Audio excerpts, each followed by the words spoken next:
mga boss na ipalitan natin ng gulong. Kasi wala na, sira na. Kaya nakasahot tayo ng konti sa YouTube mga boss na. Kaya lagyan natin ng gulong. Nabili natin gulong mga boss na yan. Dalawa na. Tsaka na natin palitan ng mahal pag mayroon na tayong ano. Yan lang muna ngayon. Yan, matagal na kasi yung gulong na yan, no? Na-stock din ng ilang buwan, kaya na 2 buwan yata. Kaya yan, nagbiyak-biyak yung gilid mga boss na. Tsaka na natin palitan mga tubeless. Yan, tubeless yan, bay. Pero may interior na tubeless. Ha? Di ba, yan ba?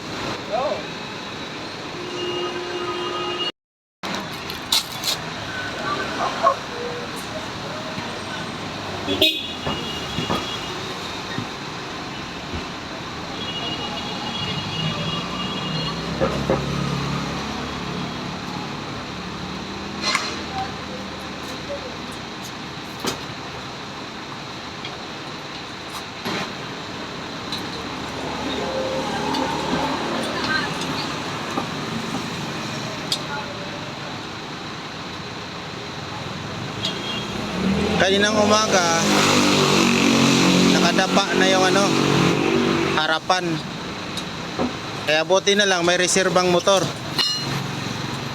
Pag walang reserbang motor, patay.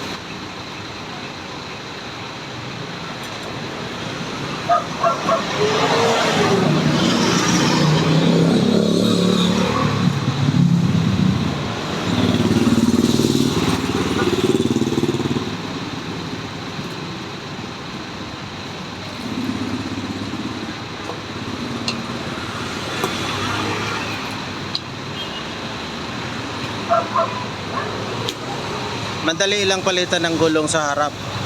Sa likod ang mahirap.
Basag na.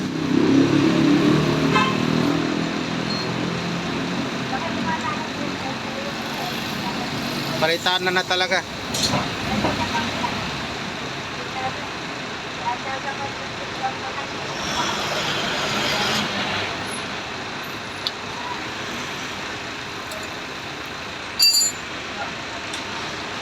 Yan pala yung umiingay.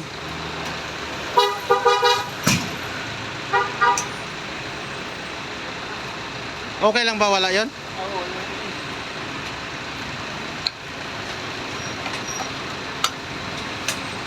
Okay lang, wala yan. Mas matibay na wala yun. Wala kang nararamdaman. Walang hiya.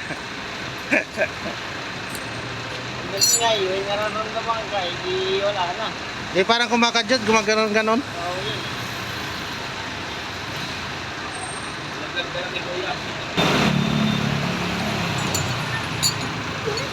Mali pa yung bili ko ng gulong sa likod. Dapat pala 80-90. Kaso yung nabili ko 70-90. Mali yung bilang. Pero pwede na yan. Pangsamantagal.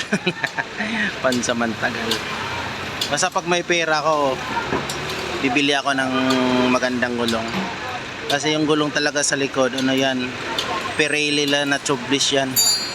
Pirelli ba o Michelin? Parang Pirelli yata. Alimutan ko na. Matagal na rin yung gulong na yan dyan eh.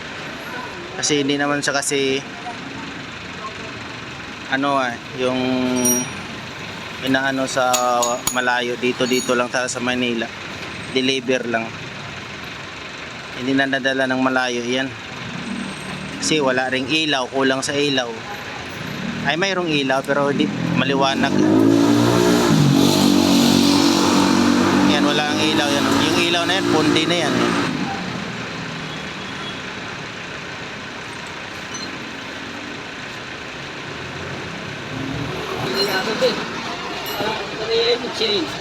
Ay, Michelin. Pirelli, ayun Pero matagal na yan eh. Tingnan mo, kalbong-kalbo na talaga. Pastilan. Ang hindi pa matibay yan, laging napaplat yan. Matibay lang na gulong yan. Tubeless na gulong yan pero may interior.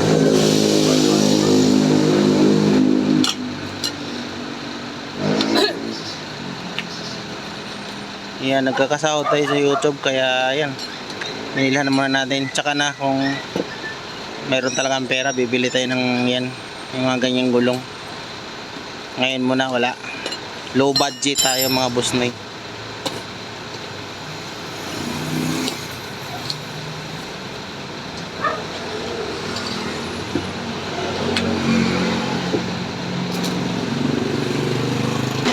Okay lang, bay.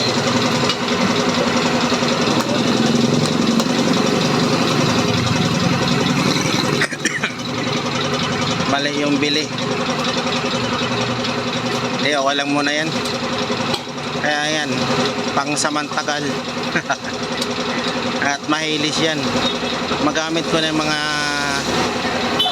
isang taon o isa't kalahati, pwede na yan. Sulit na yan. Tsaka napalitan. Pero maganda kung may pera, bibili na. Ano yun? 90-80 ito 70-90 sus, mali si Busnoy.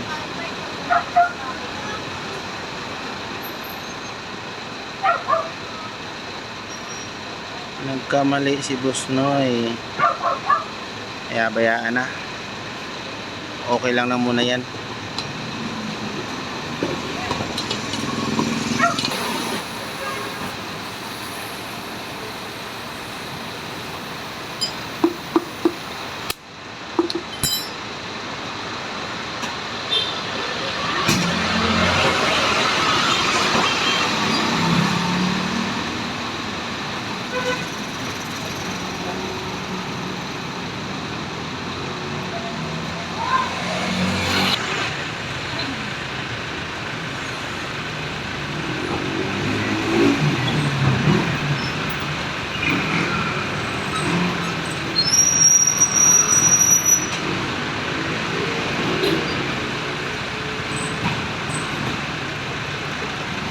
Sigurado ako yung likod ang mapapalitan natin kasi mas magastos sa likod eh. Palitan, baguhan natin ng yung magandang gulong, yung mga magkano ba bili ko nung Pirelli? Parang almost 3,000 yata yun. Kasi mas magastos ang sa likod kaysa harap Kaya yun ang ano natin. Bibilhan natin. Ayan, nakapagsaod tayo ng konti. Kaya yun, binilhan muna natin ng yung dalawang gulong na yan, 1.8 yan. Mga busnoy. May binili pala akong interior kaya pala naging 1.8. 900 tsaka 700 gano 1.6 tsaka dalawang interior.